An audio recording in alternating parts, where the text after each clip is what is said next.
Varanasi Lanka 80 road स्थित hotel king Varanasi में आयोजित पत्रकार वार्ता को संबोधित करते हुए अघोरपीठ हरिश्चंद्र घाट काशी के पीठाधीश्वर चंदेश्वर कपाली बाबा ने बताया कि अघोर चतुर्दशी के पावन पर्व पर परम पूज्य अघोराचार्य अवधूत श्रेष्ठ बाबा कीनाराम जी की 425वीं जयंती के अवसर पर विभिन्न कार्यक्रम व भजन संध्या एक शाम महाकाल के नाम आयोजन किया गया। 31 अगस्त से 2 सितंबर तक भव्य रूप में मनाया जाएगा। वाराणसी से समीर की रिपोर्ट।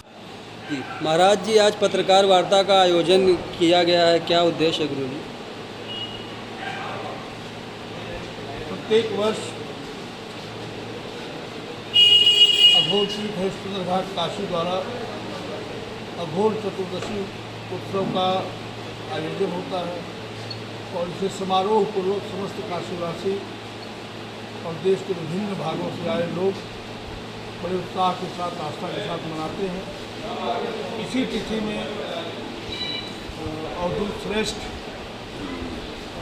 बाबा कीनाराम जी महाराज, जो परंपरागत रूप से भगवान शिव के अंशावतार माने जाते हैं, उनकी जन्म तिथि भी पड़ती है, इसलिए उनका जन्मोत्सव भी मनाया जाता है।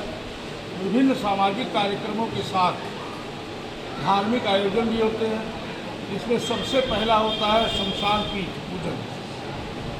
हम सभी जानते हैं कि संपूर्ण काशी ही महाशमशान है, परंतु काशी नगरी के दक्षिण भाग में स्थित होने के कारण मूल रूप से शमशान की जो परिकल्पना है दक्षिण में ही होती है नगर के।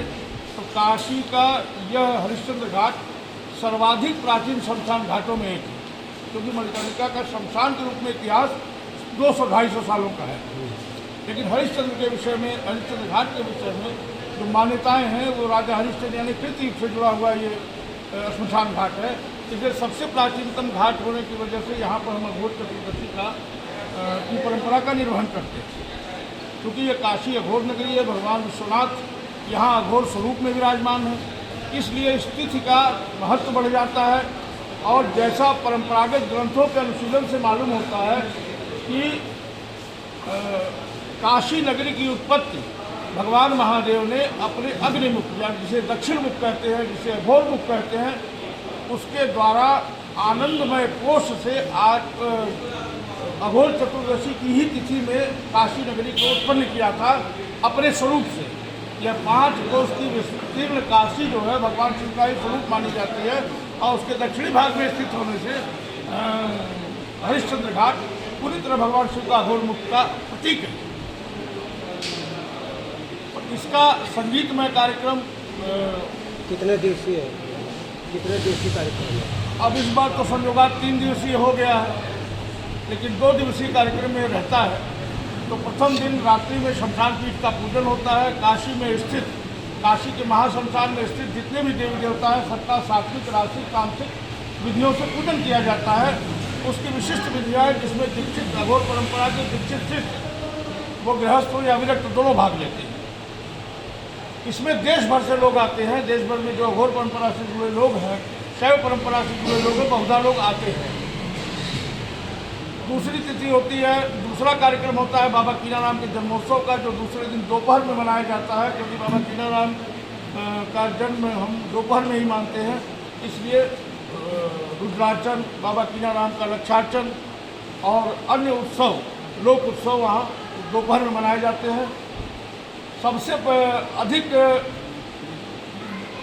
जो महत्वपूर्ण होता है, जिसकी अभी चर्चा हो रही थी कि उसमें सबसे अधिक भीड़ होती है, वो कार्यक्रम है काशी का प्रसिद्ध संगीतमय कार्यक्रम एक शाम महाकाल के नाम। एक शाम महाकाल के नाम में प्रत्येक वर्ष देश के नामचीन कलाकार अपनी हाजिरी लगाते हैं। कितने लोग आएंगे इसमें? कितने लोग कलाकार?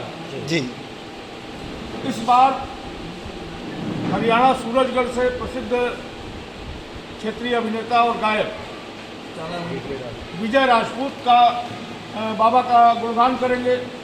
राजस्थान से सुनील शर्मा जी आ रहे हैं, शेखावटी से। उज्जैन महाकाल मंदिर के गायक, जिनका गाना बहुत प्रसिद्ध है, महाकाल की गुलामी मेरे काम आ रही है, ऐसे भी गायक शिरकत कर रहे हैं। निर्गुण सम्राट भरत मदन राय जी, राजन तिवारी जो क्षेत्रीय कलाकार हैं हमारे, अच्छे लोग गायक हैं, डॉक्टर अमलेश शुक्ला अमन जो अच्छे भजन गायक हैं, प्रतिष्ठित पूर्वांचल के भजन गायक हैं, ऐसे लोग व अन्य स्थानीय व क्षेत्रीय कलाकार भी इसमें शिरकत करेंगे। महाराज जी काशी के भक्तों से कुछ कहना चाहते हैं विशेष रूप से? आयोजन को लेकर काशी के भक्तों को क्या जी। संदेश देना चाहेंगे? काशी की धर्मप्राण जनता, सनातन धर्म की धार्मिक राजधानी है काशी। हम चाहेंगे, हमारी इच्छा है कि जिस प्रकार काशी की विभूति है बाबा कीनाराम, काशी से उनका साधनात्मक नाता भी है, जन्म का नाता भी है और शरीर मोक्ष का भी नाता है काशी से। तो हमारी अगर इच्छा आपका संदेश जानना चाहते हो, मैं काशी वासियों को यही संदेश देना चाहता हूँ, जिस प्रकार कृष्ण जन्माष्टमी हम पूरे भारतवर्ष में हर्षोल्लास के साथ मनाते हैं, हमारी यही कामना है कि बाबा कीनाराम का जन्मदिन भी हर घर में मनाया जाए। धन्यवाद महाराज।